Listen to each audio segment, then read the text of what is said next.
along the same vein of our previous segment, I want to talk, guys, about some of the struggles that Gears of War had. Not only did it have struggles with, possibly cutting the multiplayer completely from the original first, Gears of War title, but Lee Perry, guys, who was a gameplay designer for Gears of War, he was also talking about some of those other struggles regarding Gears of War in an interview that he had, mentioning that there were struggles with them making Gears of War on the Xbox 360, and I thought that a lot of this was really interesting. It gives you some context as our past, that being the original Gears of War title, to where we are now, guys. We were talking in the last segment about how multiplayer, if that would have been cut from Gears of War, how that could have changed Gears of War forever.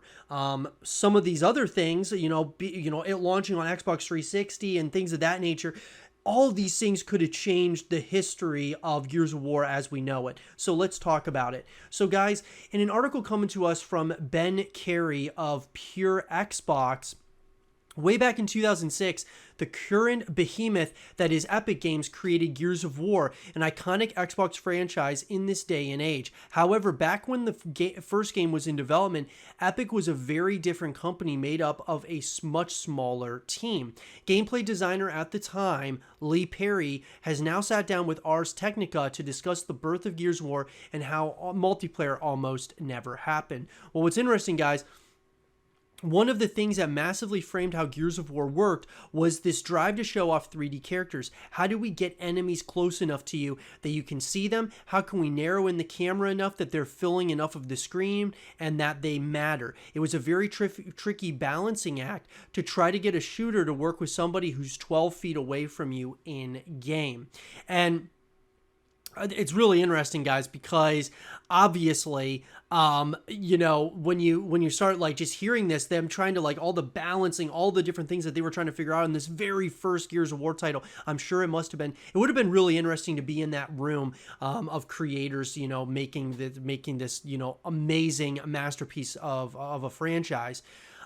Gears of War went on to become a smash hit on Xbox 360, hitting a Metacritic score of 94 and birthing an entire series that Microsoft now owns. That being said, multiplayer has become such a core part of that series that it's hard to believe it almost never happened. And so, like he said, we were very much on the fence that I don't even know if multiplayer is going to make it in Gears at that time. We were at the start of summer, and this thing is shipping in the fall, and there was a very specific moment where we were having those discussions of, do we just cut this? In the end, it was a playtest on the Gears map, now known as Gridlock, that ultimately made up the team's mind. Once the good times started to flow on Gridlock, the team made it their mission to ship multiplayer with Gears of War. The rest, as they say, is history. So guys, we have a lot to thank. We've got Gridlock, though, to thank without a doubt for Gears of War having multiplayer. Gridlock is for sure what I think was probably the deciding factor, or a big deciding factor, of keeping multiplayer in the game. And that is something that's really, really special to me, because now, guys, what our job is going to be, this game was created by Epic Games. The Coalition now has the responsibility of moving this franchise forward. We as a community have the responsibility of pushing this thing to the next level. And so, looking back on the past, I think, it's important that we see that, certain things that we have now in Gears were almost not going to happen. And if they didn't happen, we would have never had what I believe to be the greatest third-person shooter ever made. And so we have a lot to thank, when it comes to Epic Games, and even what the Coalition's doing with bringing Gears back. They didn't have to bring it back, but, Microsoft decided to bring this franchise back. And yes, there's going to be peaks and valleys throughout the course of Gears of War's history, guys.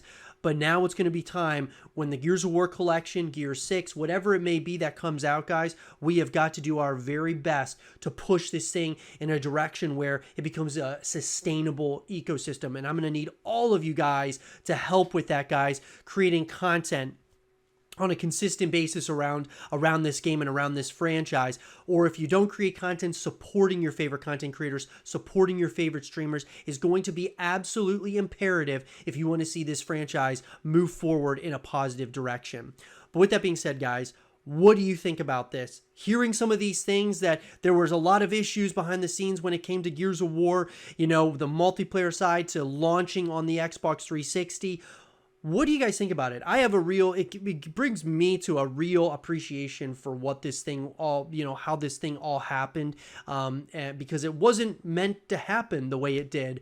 What do you guys think, though? Let me know in the comment section down below. And for more Gears of War content and videos, stay here with Zero TV.